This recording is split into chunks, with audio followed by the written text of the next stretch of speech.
Hello, my name is Nicholas Sremac-Saari, and this is my final project video for ENME435. The purpose of this course was to learn about LiDAR scanning techniques and to create our own scanner, as I have right here, and scan something in the real world. For our project, we are supposed to pick an object on campus, scan that object, create a 3D point cloud of that object, which is basically just a 3D representation of that point in space, and then to turn that 3D point cloud into a mesh, which could then be used to 3D print the object. So in this video, I'm going to start by going over my sensor design and then go into how I deployed the sensor on campus and wrap it up by explaining how I processed the data and turned it into a 3D point cloud. This is my original prototype for my scanning device. Before I realized that I could just 3D print it and it would be much easier, I decided to try and make my own using duct tape, a breadboard, and some cardboard I found lying around. This could have potentially worked as everything held together pretty well, but the main problem was that the rigidity of the device was not very stable, and there would be times where the cardboard could be tilted up or down, and for this device to be accurate, I needed it to be very sturdy. So I ended up swapping my design. So this is the final design I ended up using to scan my object outside. It is comprised of a Raspberry Pi camera, a Raspberry Pi unit, and a piece of elastic that I used to secure my phone to the base of the scanner, an Arduino unit, a small breadboard, and a laser. So this mount was provided to us by the professor, and I had to use a version where two pieces would be printed instead of just one, and I had to attach it right here at the middle with glue. Otherwise, this is pretty similar to the same scanner that every other student would have been provided with, except for the fact that I have a small breadboard that I added on right here using duct tape just to make connecting the Arduino and the laser much simpler. Now, it is worth noting that I did run out of hot glue at a certain point, so I did have to start attaching things with duct tape, but overall, this didn't cause any issues with my scanning. When I first tried scanning, I thought this process would be pretty easy, but I noticed immediately when I went outside into the sun that the line from the scanner would not show up on the object I was trying to scan. And so for one of the homeworks, I ended up having to just submit this video instead of some proper scans of my object. Now, I thought that this would be fine since it would only mean a couple points off, but later it meant that with some difficulty I would have to fine-tune the process and figure out how to do this.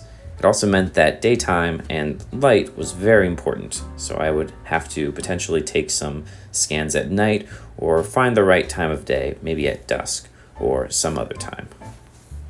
Oh, it's gonna be silent? Yeah, I'll probably put some music or something over it. Just let me know when you start recording. Oh, I already did. Okay. That's fine, don't worry.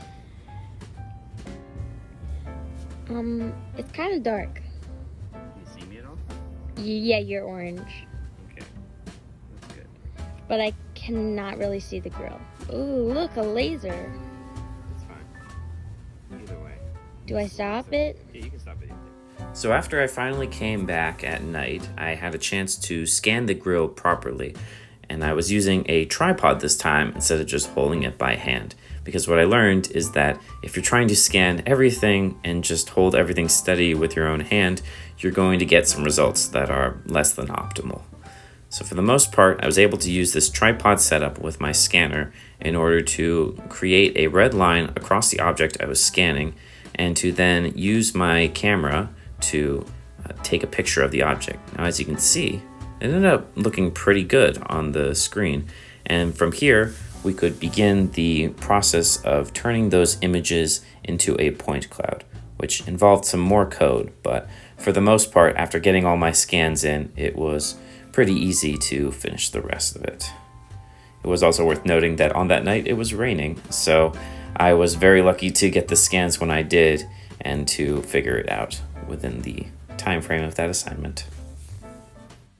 So after getting in some scans for both the northern side of the grill and also the eastern side, I decided to plug these pictures into MATLAB code that we had been provided and tweak the values slightly so that instead of needing to use 4 sides of the grill, and keep in mind that would have been very tedious, and with the weather that night it would have been probably almost impossible to get all 4 sides, I decided that I would essentially take the scans from 2 sides and then rotate them and combine them to make up for the other 2 sides, since this object was symmetrical about the X and Y axis if you were looking down on top of it. So for the most part, I just followed the code that I was given, except for the fact that I made a couple key changes where I ended up duplicating some of the information and plotting things in such a way that I could combine the scans and it would look correct. The main problem that I ran into with this whole process was the fact that when the scans came out, they weren't exactly perfectly even. Now, as you're seeing right here, I had to kind of graft the scans onto each other, which didn't end up working very well. If you can see the base of the grill, it looks like it's in 2 parts. Not to mention that a lot of the ground was also picked up, and it ended up curving in a weird way that ended up being visible on the scans. We also have 2 other versions of the graph, just for ease of development and seeing the proper image. And then finally, when I was done with that, I was able to turn this whole thing into a mesh. And this is the program that I used for it. It's called Mesh Lab. And even though the ground is a little weird, theoretically, if you took it from a certain point, you should still be able to take that mesh and then convert it into a file on SolidWorks and then print the object. So this has been my entire project. Thanks for watching. I hope you enjoyed.